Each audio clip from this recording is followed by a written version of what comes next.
Le bonheur est chose délicate. Il est difficile de le trouver en nous et impossible de le trouver ailleurs.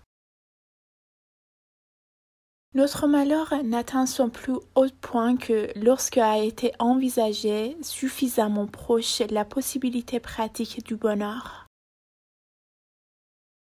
Que l'amour inconditionnel soit la condition de possibilité du bonheur, cela les humains le savaient déjà, du moins les plus avancés d'entre eux.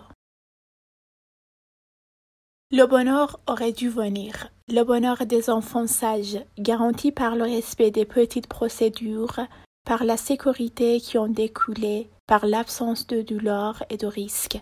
Mais le bonheur n'était pas venu et l'équanimité avait conduit à la torpeur. Le bonheur n'était pas un horizon possible. Le monde avait trahi. Mon corps m'appartenait pour un bref laps de temps. Je n'atteindrai jamais l'objectif assigné. Le futur était vide, il était la montagne. Mes rêves étaient peuplés de présences émotives. J'étais, je n'étais plus. La vie était réelle. À tout observateur impartial, en tout cas, il apparaît que l'individu humain ne peut pas être heureux, qu'il n'est en aucune manière conçu pour le bonheur et que sa seule destinée possible est de propager le malheur autour de lui en rendant l'existence des autres aussi intolérable que l'est la sienne propre, ses premières victimes étant généralement ses parents.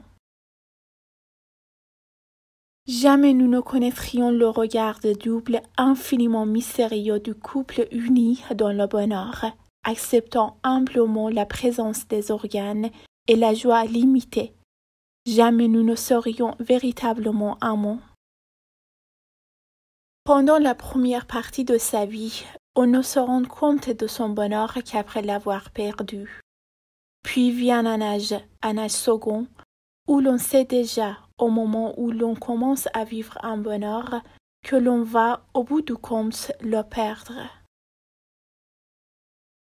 Je compris également que je n'avais pas atteint l'âge d'hier, celui de la vieillesse véritable, où l'anticipation de la perte du bonheur empêche même de le vivre. Au besoin de certitude rationnelle, l'Occident aura finalement tout sacrifié, sa religion, son bonheur, ses espoirs et en définitive sa vie.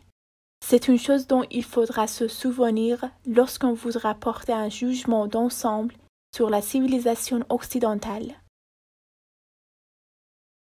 J'ai connu le bonheur, je sais ce que c'est, je peux en parler avec compétence, et je connais aussi sa fin, ce qui s'ensuit habituellement. Pour accéder réellement à la possibilité pratique du bonheur, l'homme devrait sans doute se transformer physiquement. On aurait peut-être pu imaginer une culture d'un autre ordre, liée à la célébration et au lyrisme, qui se serait développée au milieu d'un état de bonheur. J'apprécie particulièrement le système d'étoiles pour indiquer l'intensité du bonheur qu'on est en droit d'espérer. Je ne suis pas heureux, mais j'estime le bonheur et je continue à y aspirer. Selon le modèle de Marshall, l'acheteur est un individu rationnel cherchant à maximiser sa satisfaction compte tenu du prix. À part dans l'acte sexuel, il y a peu de moments dans la vie où le corps exulte du simple bonheur de vivre et rempli de joie par le simple fait de sa présence au monde.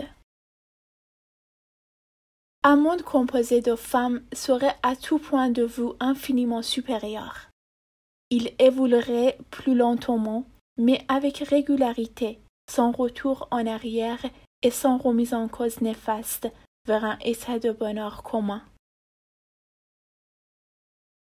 Si la célèbre formule de Stendhal qu'appréciait tellement Nietzsche, selon laquelle la beauté est une promesse de bonheur, est en général tout à fait fausse, elle s'appliquerait par contre parfaitement à l'érotisme. La jeunesse est le temps du bonheur, sa saison unique, menant une vie oisive et dénuée de ceci, partiellement occupée par des études peu absorbantes, Les gens peuvent se consacrer sans limite à la libre exultation de leur corps. Ils peuvent jouer, danser, aimer, multiplier les plaisirs. Ils peuvent sortir aux premières heures de la matinée d'une fête en compagnie de partenaires sexuels qu'ils se choisissent pour contempler la morne file des employés se rendant à leur travail. Que tous les êtres dans l'Est, que tous les êtres dans l'Ouest, que tous les êtres dans le Nord, que tous les êtres dans le Sud soient heureux, gardent leur bonheur, puissent-ils vivre sans inimité.